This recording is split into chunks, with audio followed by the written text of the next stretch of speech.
ನಮಸ್ಕಾರ. ಹೇಮಾ ಕ್ರಿಯೇಷನ್ಸ್ಗೆ ಸ್ವಾಗತ.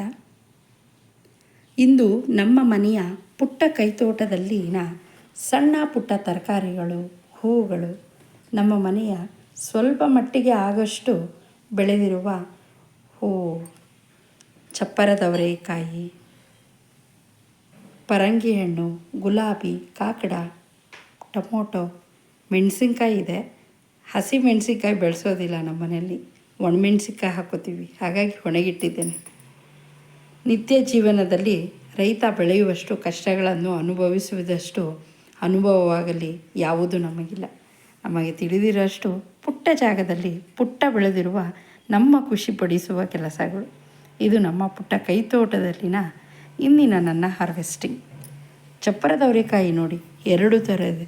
ಇದರಲ್ಲಿ ಇದು ದೊಡ್ಡದ ಚಪ್ಪರದವರೆಕಾಯಿ, ಇದನ್ನು ಗಿಣ್ಣು ಚಪ್ಪರದವರೆಕಾಯಿ ಅಂತಾರೆ. ನಿಮ್ಮಲ್ಲಿ ಏನಂತಾರೆ ಹೇಳಿ?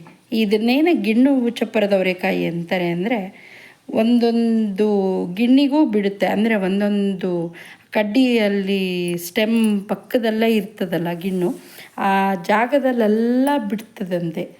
ಅದಕ್ಕೆ ಇದನ್ನು ಗಿಣ್ಣು ಚಪ್ಪರದವರೆಕಾಯಿ ಅಂತ ಹೇಳ್ತಾರೆ. ನೋಡಿ, ಶಂಖಪುಷ್ಪ ಮನೆಗಾಗೋಷ್ಟು ಬೆಳೆಸ್ಕೊಂಡಿರೋದೇ ಸಾಕು. ಇಷ್ಟಕ್ಕೆಲ್ಲ ನಿಜವಾಗ್ಲೂ ಎಷ್ಟಾಗುತ್ತೆ? ಕಷ್ಟಪಟ್ಟರೆ ಸುಖ ಉಂಟು. ಯಾವುದೋ ಹೇಳ್ತಾರಲ್ಲ, ಕೈ ಕೆಸರಾದರೆ ಬಾಯಿ ಮೊಸರು ಅಂತ. ಪುಟ್ನಂಜ ಫಿಲಿಮಲ್ಲಿ ರವಿಚಂದ್ರನ್ ಅವರು ಒಂದು ಹಾಡು ಹೇಳಿದ್ದಾರೆ.